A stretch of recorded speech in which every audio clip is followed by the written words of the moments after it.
all, as I was free, I thought this is not my record anymore, and I'd given up on it. And Steve was, made himself very distant.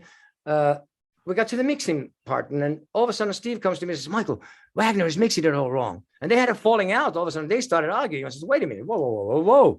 I thought at least I wanted to give you the benefit of the doubt that maybe you guys knew something I didn't know, which I knew was not right anyways. But wait a minute, I thought you were in agreement with him. Now you're telling me he's mixing it all wrong. Steve, this album's done wrong from the get-go. When we started doing your fucking complicated and everything and arrangements and everything, we had a simple rock record we were going to make. Now you made it all like fucking heavy metal histrionics bullshit. And now you're saying that you're not even agreeing with Wagner. This is crazy. And now we got to start all over and make the record what it was supposed to be. So are you in agreement with me? Shall we now go to New York and start again? We even had this guy. He said, yes, let's do it. I was okay, we'll scrap everything, start from scratch.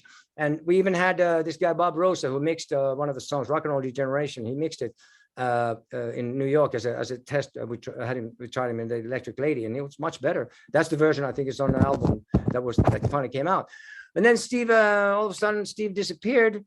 And I thought, what happened to the guy? And next thing I know, I saw him on MTV at the MTV Awards playing guitar with the Motley Crue singer, Vince Neil. Oh, Vince Neil, you want to join his band for about 10 minutes?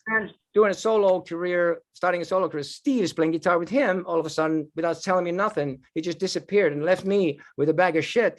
And there was even a song called Downward Immobile, which had a chorus that went, Can't Have Your Cake and Eat It Too. He took that song, even though I wrote that song with him, he took that song with the Vince Neil, and they wrote the verses, they changed the lyrics to something else. Serious? I mean, considering your history with Vince Neil, of all people to go to. Well, yeah, that too. Yeah, but yeah, what a coincidence. That is actually insane. Yeah, and they had the chorus, they can't have your cake and eat it too. They had that line there, and they called the song "Can't Have Your Cake," and that was my lyric. And the verses I had was much. I mean, Downward Immobile, they had a cool point, and my melody was way better in my opinion, anyways. So they made it into typical kind of like, as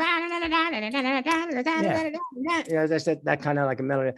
Then I thought, my agreement with Polygram Records, they had my publishing. So it was all Steve, about money too. He says, well, with Billy, we always had 50-50 deal, no matter what. Says, how can you know? What if I write with someone else? And what if someone else writes a part in the song and it still had to be 50% for you? And Polygram is taking 50% of my publishing anyways, with the deal. And they're still not helping me with anything, not getting my songs on any movies or anything. But this time I thought, okay, now I have proof.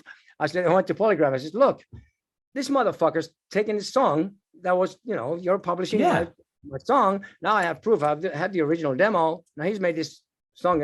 He's taken it with and credited it to him and Vince Neil, Steve and Vince Neil writing the song, which is a ripoff. So now why don't you sue the motherfucker and get, this guy's the millionaire. So now you can get some money. Right. They didn't do nothing. They didn't do jack shit, of course. And that's the way it turned out. It's like totally useless. So I really got fed up with the music business. And the conflict with Steve was I played from the heart. And as it turned out, he played from the wallet.